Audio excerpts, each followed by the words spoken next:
The Lost Girl, 1870 for Blanche Monnier, was a Parisian socialite known for her beauty. In France, she is referred to as La Séquestrée de Poitiers, which means the confined woman of Poitiers. The story behind this title is tragic, beginning with a love story that ends poorly.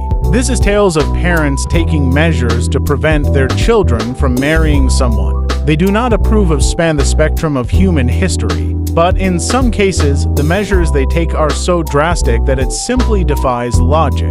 Such was the case for a 25-year-old Parisian socialite, Blanche Monnier, who, like many women her age, was actively seeking out a suitor to start a family and raise the next generation of humans.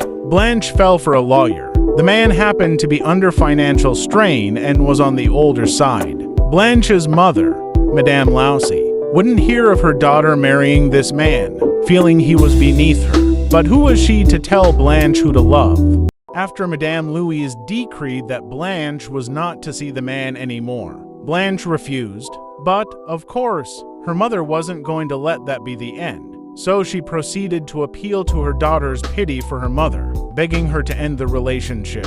When Blanche refused again, Madame Louise understood that there was no way to change her mind about marrying a broke lawyer, so she took her next and most drastic step yet, locking Blanche in a tiny room until she agreed to dissolve her courtship.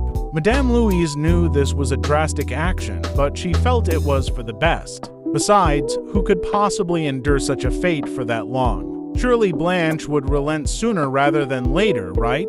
Unfortunately for everyone involved, Blanche was far more resilient and refused to give in to the demands. So Madame continued to keep her daughter locked up, feeding her only scraps from her own meals, never letting her come out for health or sanitary reasons. Fearing that Blanche would run off to her lover, Madame was surely going to prove how serious she was. Since Blanche wouldn't give in, neither did her mother, keeping her daughter prisoner in the tiny room for 25 years. Blanche withered away in that room from 1876 on. The irony of her imprisonment was that her lover passed away in 1885. Just 9 years later, though her sentence carried on for 16 more. To everyone in France who knew her, Blanche simply vanished. Her mother and brother put on a cruel facade, mourning their lost family member, and after a time, settled into a standard daily routine as if nothing was off, hiding the terrible secret about Blanche for 2.5 decades.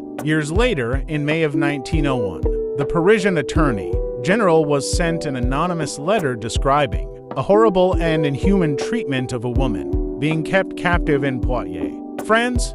The scribbled letter read, "Monsieur Attorney General, I have the honor to inform you of an exceptionally serious occurrence. I speak of a spinster who is locked up in Madame Monnier's house, half-starved and living on a putrid litter for the past 25 years. In a word, in her own filth." This came as a shock to the Attorney General. After all, Madame Louise Monnier de Marconnay was a woman living in an affluent neighborhood with her son Marcel and was considered an upstanding citizen. The woman was a graduate of a prestigious law school, a former administration official with the Puget-Théniers commune, and the widow of the head of a local art facility, her late husband, Émile. From what they knew of the family, they had grieved enough with the loss of their daughter Blanche 2.5 decades earlier, so there was a lot of skepticism and aversion to the letter's allegations. If for no other reason than to prove the letter to be a hoax, the police were directed to investigate the matter. When they arrived at the home, the door was locked, and after repeated knocking, no one let them in. The police forced their way into the residence and were immediately stunned by the putrid smell.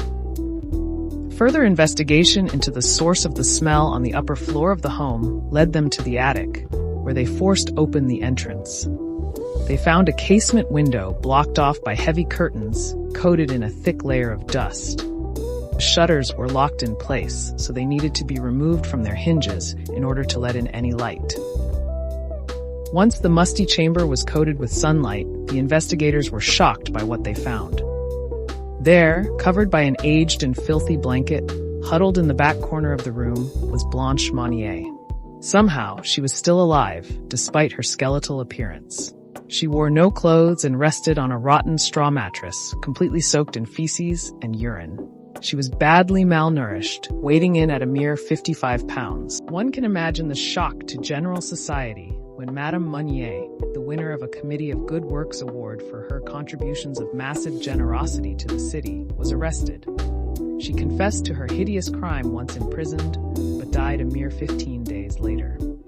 Her son and Blanche's brother Marcel was put on trial for assisting her, being sentenced to 15 months in prison. He claimed that Blanche could have left the room at any time, but willingly chose not to do so and was allowed to walk free, much to the dismay and shock of the courtroom crowd. 12 years after her break from captivity, which dominated half of her adult life, Blanche Monnier, who was also known as La Séquestrée de Poitiers, passed away in a boy sanitarium in 1913, leaving only the story of her family's hideous crime behind her. Subscribe and share the story.